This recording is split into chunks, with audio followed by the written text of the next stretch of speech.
चैतन्य महाप्रभु उनके चरित्र में वर्णन आता है कि श्री चैतन्य महाप्रभु इतने सुंदर थे, इतने ज्यादा सुंदर थे कि उनके आगे पीछे हजारों लोग केवल और केवल उनके रोग कूपों को देखने के लिए चलते थे। उनके शरीर के अंग के रोए, उनके जो केश थे, और श्री महाप्रभु जी जब तैयार होते, सुंदर धोती पहनते, ऊपर उपरना डालते और अपने केशों को जब पीछे करते, तो महाराज स्त्रियों की तो क्या, पुरुष भी निहाल हो जाते थे उनके रूप पर। वे जब किसी वृक्ष के नीचे बैठते थे तो दूर दूर तक लोग केवल छुप छुप करके उनको देख रहे होते थे। उनका प्रवचन, सत्संग, श्रवण करना वो तो एक विषय था ही, पर उससे भी अधिक ज्यादा विषय आकर्षण का था उनका स्वरूप। बहुत सुंदर था। वो जब कभी अपने नेत्र खोलते थे तो सामने बैठे जो श्रोता होते थे उनमें से दो चार तो अपने हृदय को पकड़ के बैठ जाते, कहीं प्राण ना निकल जाए, ऐसा रूप था उनका। और हमारे गौड़िया वैष्णव संप्रदाय में श्री राधा कृष्ण मिलित स्वरूप माना जाता है चैतन्य महाप्रभु का।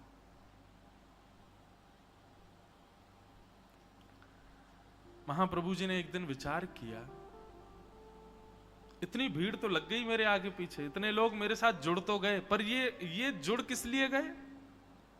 मेरे रूप के आकर्षण में, मेरे रूप के कारण मुझसे जुड़े हैं, मेरे केशों के कारण मुझसे जुड़े हैं।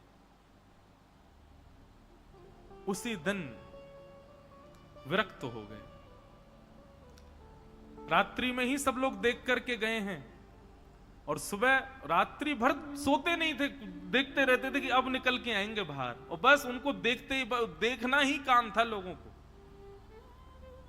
दूसरे दिन महाप्रभु, चैतन्य महाप्रभु जब निकल करके आए तो देखा परम वीतराग, एक कौपीन पहनी है और अपने केशों को मुड़वा दिया है, चौड़ी चोटी रखी है, अपने सर्वांगीण अंग में जो भी आकर्षण का केंद्र था सबका त्याग कर दिया। और उस समय उन्होंने कहा कि अब यह रूप दोबारा नहीं प्रकट होगा, अब मैं ऐसे ही रहूंगा। अब मेरे पास वही रुकेगा जो वास्तव में मेरे भावों का या मेरे शब्दों का या मेरे विचारों का अधिकारी होगा। और उन विचारों का अधिकार सुनने वाले फिर लोग अलग प्रवृत्ति के हो गए, आकर्षण वाले उसी समय छोड़ के चले गए, वो नहीं रुके फिर वहां। तो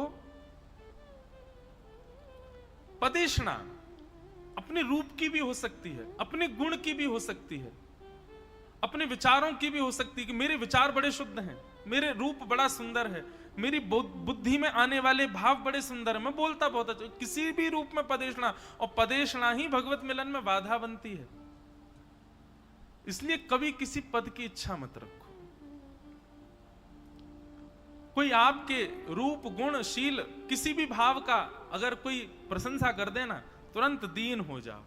नहीं, ये मेरा रूप नहीं है, मेरा अधिकारी नहीं है, मेरा इसके प्रति आकर्षित मत होइए, और ना आकर्षित होकर के मुझे बताइए कि मैं ऐसा हूं। पदेशना नहीं। एक बार आपको किसी ने सुंदर कह दिया तो फिर बार बार इच्छा हो गया, अरे मुझे किसी ने बोला ही नहीं, मुझसे किसी ने कहा ही नहीं, मुझे किसी ने बोला ही नहीं। और यही नहीं बोल पाना, सुनना कि किसी ने बोला नहीं, यही तो पदेशना है। मैं तो अच्छा बोलता हूं, किसी ने बोला ही नहीं, किसी ने कहा ही नहीं, ये चिंता चित्त में आना, ये पदेशना है। मैं तो भोजन बहुत अच्छा बनाया, इन्होंने प्रशंसा ही नहीं करी, ये पदेशना है। वैष्णव पदेशना में नहीं रहता, वो तो पदवी मिलने पर उसका त्याग और कर देता है।